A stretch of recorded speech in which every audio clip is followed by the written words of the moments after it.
Assalamualaikum warahmatullahi wabarakatuh. Halo saudara mahasiswa, selamat datang dan bergabung pada pembelajaran kita pada minggu ini. Adapun materi kita pada minggu ini adalah mengenai tentang memotivasi orang lain. Tantangan yang seringkali kadang kita temui di luar, kerap kali membuat kita lelah dan jenuh. Tanpa kita sadari, kita sering menjalaninya, namun tidak bertindak apa-apa. Hasilnya, kita hanya jadi pengikut dan tidak mempunyai arah dan tujuan. Padahal setiap manusia itu bersifat unik dengan kepribadiannya dan mereka spesial. Hal inilah yang kadang banyak di kalangan anak muda cenderung tidak memahami dan lebih frustasi. Kenyataannya, proses hidup memang tidak semudah yang kita kira. Namun, ini merupakan proses pendewasaan. Semakin kita cepat belajar dan memahaminya, semakin cepat pula kita tahu bahwa kita adalah pribadi hebat. Hal inilah yang akan kita bahas pada hari ini. Mari kita simak dan pahami beberapa definisi mengenai tentang motivasi.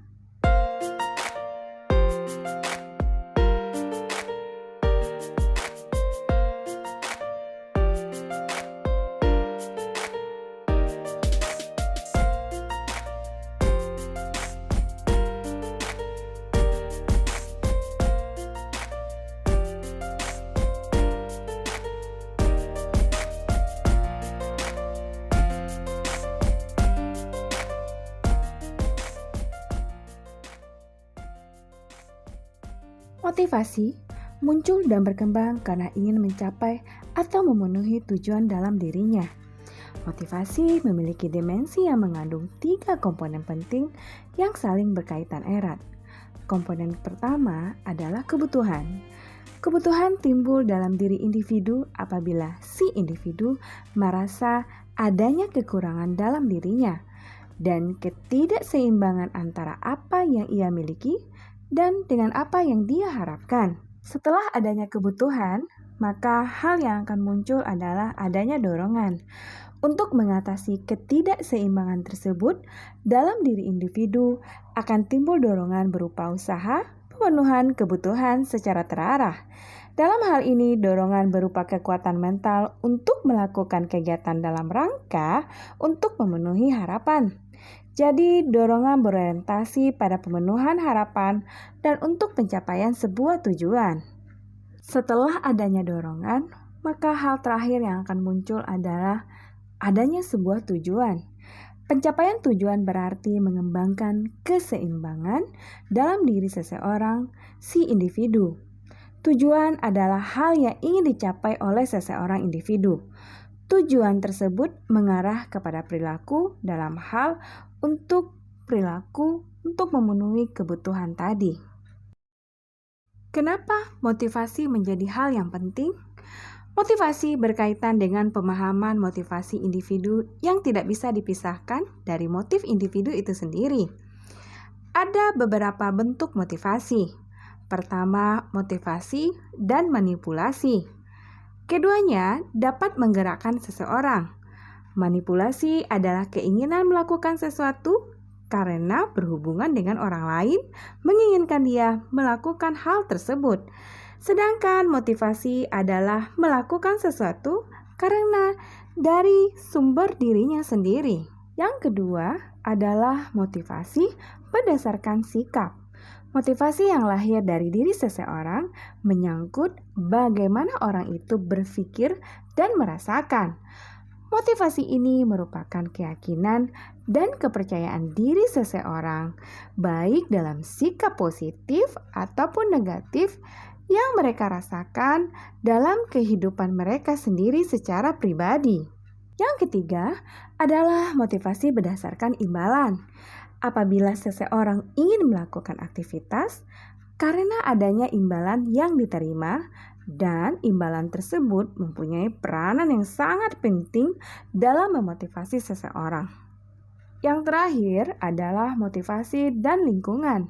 Ada banyak dorongan di mana seseorang bisa termotivasi untuk melakukan sesuatu aktivitas karena sikap dasar yang memang ingin melakukannya. Namun, lama-kelamaan menjadi tidak efektif karena berbagai kendala yang berhubungan dengan lingkungan yang mereka hadapi. Hal inilah yang mempengaruhi mereka dalam bersikap. Ada beberapa pendekatan teori motivasi. Di antaranya adalah berdasarkan pendekatan isi atau konten. Berdasarkan pendekatan isi konten dibagi menjadi 5. Berikut berbagai teori motivasi menurut para pakarnya. Yang pertama adalah teori motivasi Maslow. Teori Maslow adalah teori kebutuhan, yang mana membagi kebutuhan menjadi 5, yaitu kebutuhan fisiologis, merupakan kebutuhan hierarki manusia yang paling dasar yang merupakan kebutuhan untuk dapat hidup seperti makan, minum, perumahan, oksigen, tidur, dan sebagainya. Yang kedua adalah kebutuhan rasa aman. Apabila kebutuhan fisiologis relatif sudah terpuaskan, maka akan muncul kebutuhan yang kedua, yaitu kebutuhan akan rasa aman, meliputi keamanan akan perlindungan dari bahaya kecelakaan kerja, jaminan akan keberlangsungan pekerjaan, dan jaminan akan hari tuanya pada saat mereka tidak bekerja lagi. Yang ketiga adalah kebutuhan sosial. Jika kebutuhan fisiologis dan rasa aman telah terpuaskan secara minimal, maka akan muncul kebutuhan sosial, yaitu kebutuhan untuk persahabatan, afiliasi, dana interaksi yang lebih erat dengan orang lain.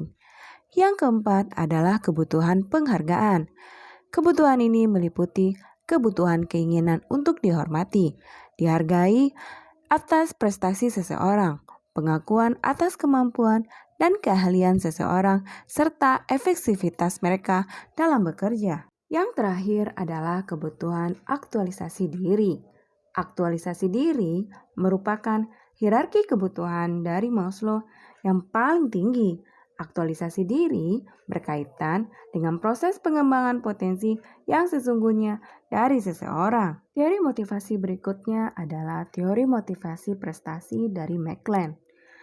Teori motivasi yang didasarkan dari kekuatan yang ada pada diri manusia adalah motivasi prestasi. Menurut McLean, seseorang dianggap mempunyai apabila dia mempunyai keinginan berprestasi lebih baik daripada yang lain. Pada banyak situasi, McLean menguatkan ada 3 kebutuhan. Yang pertama adalah kebutuhan prestasi tercermin dari keinginan mengambil tugas yang dapat dipertanggungjawabkan secara pribadi atas perbuatannya. Ia menentukan tujuan yang wajar, dapat menghitungkan risiko, dan ia berusaha melakukan sesuatu secara kreatif dan inovatif. Yang kedua adalah kebutuhan afiliasi. Kebutuhan ini ditunjukkan dengan adanya persahabatan. Yang ketiga adalah kebutuhan kekuasaan. Kebutuhan ini tercermin pada seseorang yang ingin mempunyai pengaruh atas orang lain. Dia peka terhadap struktur pengaruh antar pribadi dan ia mencoba menguasai orang lain dengan mengatur perilakunya dan membuat orang lain terkesan kepadanya, serta selalu menjaga reputasi dan kedudukannya. Teori motivasi berikutnya adalah teori X dan Y. Dalam teori tersebut, dapat memahami dengan baik bagaimana cara memandang manusia, rekan maupun bawahan yang berhubungan dengan tujuan organisasi. Ia telah merumuskan 2 perbedaan dasar mengenai tentang perilaku manusia. Kedua teori tersebut disebut teori X dan Y. Anggapan dasar dari teori X adalah sebagai berikut. Yang pertama, rata-rata pekerja itu malas, tidak suka bekerja. Kalau bisa, akan menghindarinya. Yang kedua, karena pada dasarnya tidak suka bekerja, maka harus dipaksa dan dikendalikan dan diperlakukan dengan hukuman dan diarahkan untuk pencapaian organisasi. Yang ketiga, Rata-rata pekerja lebih senang dibimbing, berusaha menghindari tanggung jawab, mempunyai ambisi kecil, dan kemampuan diri di atas segalanya. Sedangkan untuk anggapan dasar teori Y adalah yang pertama, usaha fisik dan mental dilakukan oleh manusia sama halnya bermain dan istirahat. Yang kedua, rata-rata manusia bersedia belajar dalam kondisi yang layak, tidak hanya menerima tetapi mencari tanggung jawab. Yang ketiga, adanya kemampuan yang besar dalam kecerdikan, kualitas, daya imajinasi untuk memecahkan masalah organisasi yang secara luas tersebar pada seluruh pegawai. Yang terakhir adalah pengendalian dari luar hukuman bukan satu-satunya cara untuk mengarahkan tercapainya tujuan organisasi. Teori motivasi berikutnya adalah teori motivasi dari Herzberg. Teori ini sering disebut dengan teori M dan H atau teori dua faktor. Faktor-faktor yang dapat menghasilkan kepuasan kerja atau ketidakpuasan kerja. Berdasarkan penelitian telah ditemukan ada dua kelompok faktor yang mempengaruhi seseorang dalam organisasi, yaitu motivasi.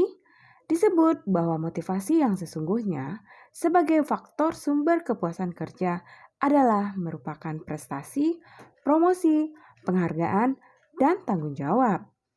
Kelompok faktor kedua adalah iklim yang baik.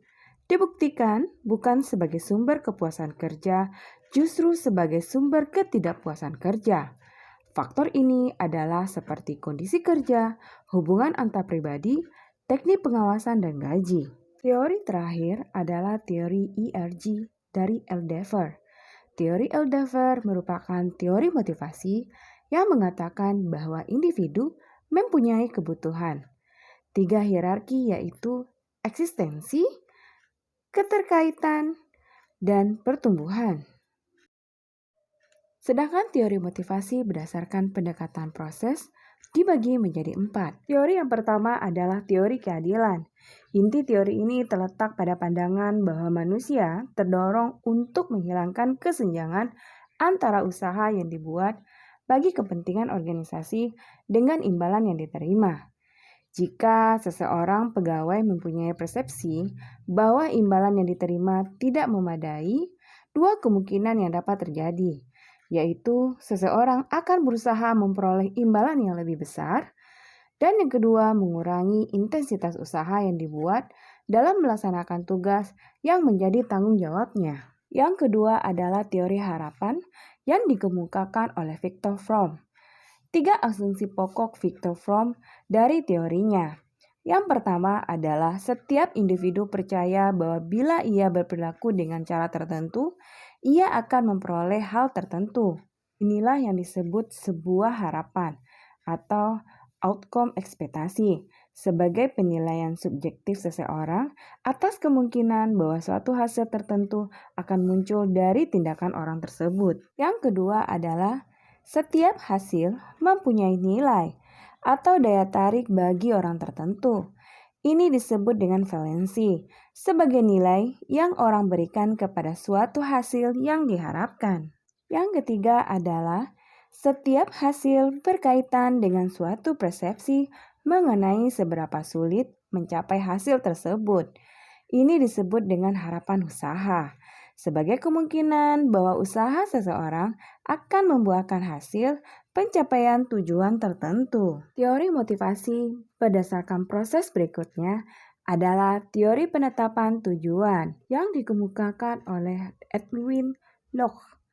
Mengemukakan bahwa dalam penetapan tujuan memiliki 4 macam mekanisme motivasi, yakni tujuan-tujuan mengarahkan perhatian, tujuan-tujuan mengatur upaya, tujuan-tujuan meningkatkan persistensi, dan tujuan-tujuan menunjang strategi-strategi dan rencana kegiatan. Teori ini juga mengungkapkan hal-hal sebagai berikut.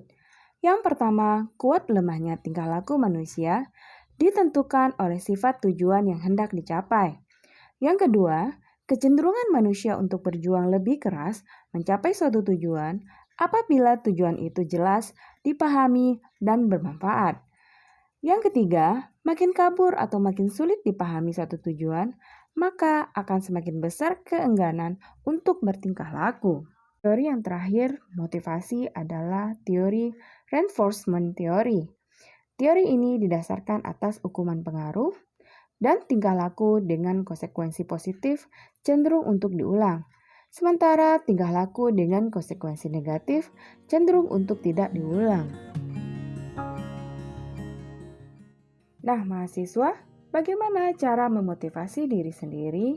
Yang harus kita lakukan adalah kita harus memiliki rasa percaya diri. Hindari mencari-cari alasan bahwa Anda tidak bisa, bahwa Anda tidak mampu, tidak memiliki pengalaman, sehingga Anda tidak percaya diri. Yang kedua, gunakan daya imajinasi Anda. Gunakan daya imajinasi otak Anda. Yakinkan bahwa diri Anda yang sedang Anda pikirkan dan Anda lihat dengan jelas adalah hal-hal yang positif. Jangan pernah takut gagal. Takut pada kegagalan memang tidak boleh. Akan tetapi kita boleh bahkan penting memikirkannya, termasuk alternatif pemecahannya. Kalau saja hal itu terjadi, takut gagal akan mengurangi kepercayaan diri dan motivasi diri. Perhatikan penampilan Anda. Orang yang yakin akan penampilannya akan lebih gampang mendapatkan kepercayaan dirinya, sehingga lebih termotivasi untuk melakukan aktivitas-aktivitas yang diinginkannya. Dua adalah dengan menentukan sasaran. Sasaran atau target yang sudah ditetapkan bisa saja berada di depan atau di belakang. Suatu saat kita mengejar target yang terbentang di depan kita, tetapi bisa saja kita lalai mengejarnya. Namun, bisa saja target itu balik mengejar kita dan mengingatkan kita akan bangkit untuk mengejarnya kembali. Yang ketiga, dengan menyusun catatan sukses yang pernah diraih.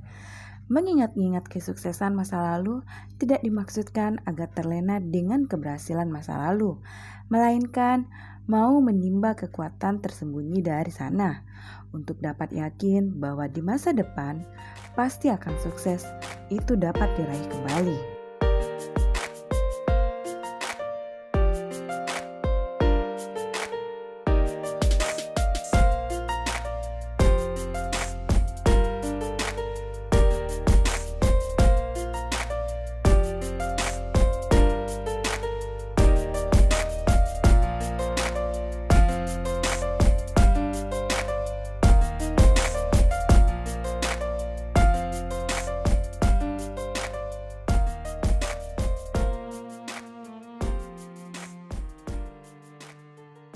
Sampai di sini pembahasan kita pada minggu ini. Sampai jumpa pada minggu depan dengan pembahasan yang berbeda. Assalamualaikum warahmatullahi wabarakatuh.